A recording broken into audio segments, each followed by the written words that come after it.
Dear students, Assalamu alaikum. I hope you will be fine with the grace of Allah. Dear students, today we are going to discuss about English BA poetry poem Mind and its second stanza. जैसा कि हमने previous lecture में इस poem का stanza first discuss किया था और आज हम इस लेक्चर में इस पोएम का सेकंड स्टेंजा डिस्कस करेंगे। आगे चलते हैं स्टेंजा की तरफ। It has no need to फाटर।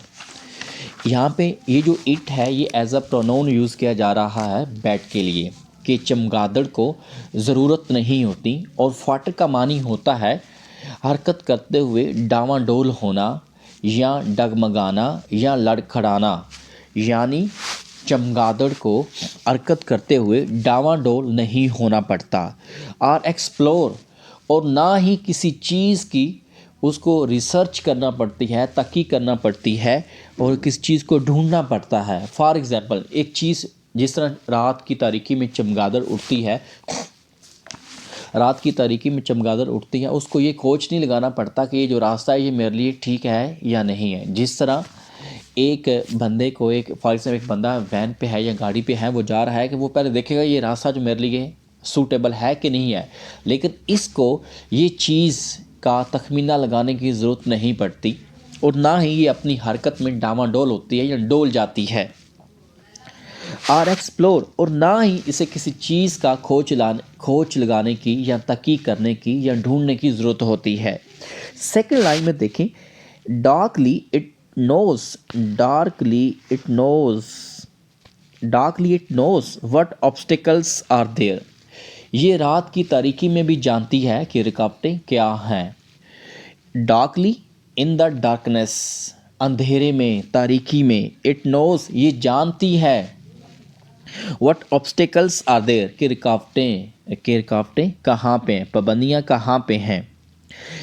यानी चमगादड़ की तरह अंधेरे में चमगादड़ इंसानी दिमाग की तरह अंधेरे में अंदाज़ा लगा सकती है कि रुकावटें कहाँ हैं। एंड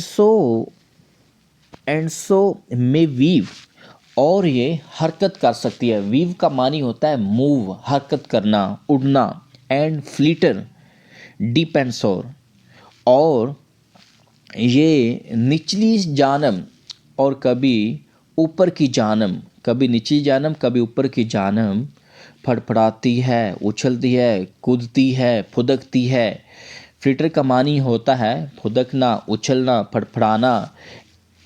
डिप एंड सोर, डिप का मानी होता है निचली जानब, लोअर साइड। एंड सोर का मानी होता है बुलंद परवाज़ी करती है। अगर आप देखें समर सीज़न के अंदर रात की तारीकी में अगर आपको कभी इत्तेफाक हुआ हो तो आप रात की तारीकी में देखें ये कभी ऊपर अचानक जाती हैं, कभी नीचे आती हैं, यानी कि कभी ऊपर उछलती हैं, कभी नीचे उछलती हैं, कभी ऊपर हरकत करती हैं, कभी नीचे हरकत करती हैं, और ये बिल्कुल डगमगाती नहीं है। और ना इन्हें आगे जाने के लिए ये तखमीना, ये अंदाज़ा लगाना पड़ता है कि ये हमारे लिए रास्ता सूटेबल है कि नहीं है, आगे कौन सी रुकावटें आ रही हैं। यानी ये अच्छी तरह जानती हैं कि आगे कौन कौन सी रुकावटें हैं, उनको कैसे अबूर करना है। उनको अबूर करते वक्त इनको डगमगाना या लड़खड़ाना नहीं पड़ता जी। In perfect courses through the blackest air. In perfect courses it means that मुकम्मल सही रास्तों में, थ्रू द ब्लैकेस्ट एयर, तारीक या स्याह फ़ज़ा में। इट मीन्स आप इसको सिंपल यूँ कह सकते हैं कि इंसानी दिमाग, इंसानी ज़हन चमगादड़ की तरह तारीक फ़ज़ा में सही रास्तों में उड़ता रहता है। यानी कि जिस तरह ये जो बैट है, चमगादड़ है, ये तारीक स्याह फ़ज़ा में सही रास्तों में हरकत करती है, फड़फड़ाती रहती है, कभी नीचे कभी ऊपर, और इसके अंदर डगमगाहट भी नहीं आती। तो यहाँ पे भी जो इंसानी दिमाग है वो चमगादड़ की तरह तारीक फ़ज़ा में सही रास्तों में उड़ता रहता है। डियर स्टूडेंट्स, आई होप आपको समझ आ गई होगी। If you have any query you can ask in comments. Nice of you, thanks for watching, अल्लाह हाफिज़। लाल बटन को दबा के सब्सक्राइब करें हमारे चैनल को और क्लिक करें बेल आइकॉन को, ताकि आपको आने वाली वीडियोस मिलती